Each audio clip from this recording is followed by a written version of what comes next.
आंबेडकरांचा सन्मान करणं हे आपण बघितलं की गेल्या इतक्या दशकांमध्ये, म्हणजे आपण जेव्हापासून स्वातंत्र्य मिळालं आहे तेव्हापासून आपण पाहिलं की कशा प्रकारे काँग्रेसने बाबासाहेब आंबेडकरांचा अपमान केलेला आहे।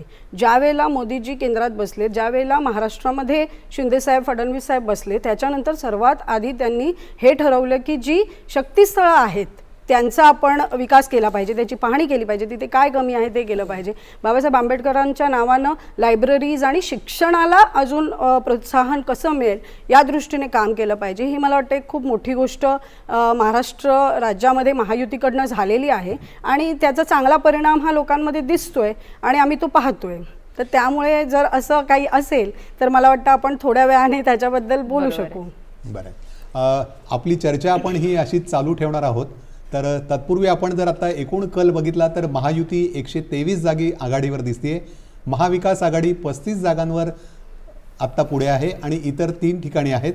यामध्ये भाजप 75, शिवसेना 34, राष्ट्रवादी काँग्रेस पक्ष 15, काँग्रेस पक्ष 12, शिवसेना उबाठा गट 9 आणि राष्ट्रवादी शरद पवार पक्ष 14 या जागांवर पुढे दिसतंय। परांजपे, आपण आत्ता मगाशी आपण चर्चेमध्ये मुख्य मुद्दा आपला हा लाडकी बहीण हा आलेला होता, परंतु प्रत्येक पक्ष सांगतोय आम्ही एवढे देऊ, दुसरा कोणी सांगतोय आम्ही एवढे देऊ, हा एक भाग आहेच आहे। परंतु सर्वसामान्य मतदार जो आहे किंवा विशेषतः टॅक्स पेयर आहेत त्यांचं सुद्धा असं म्हणणं आहे की हे सगळं जे तुम्ही देताय हे चांगलं आहे, परंतु हा जो पैसा आहे सरकारकडे येणारा हा टॅक्स पेयरचा पैसा आहे। तर याविषयी आपलं काय विश्लेषण आहे? नाही, आपण ज्यावेळेला टॅक्स पेयरचा पैसा असं म्हणतो त्यावेळेला मला असं वाटतं की बहुसंख्य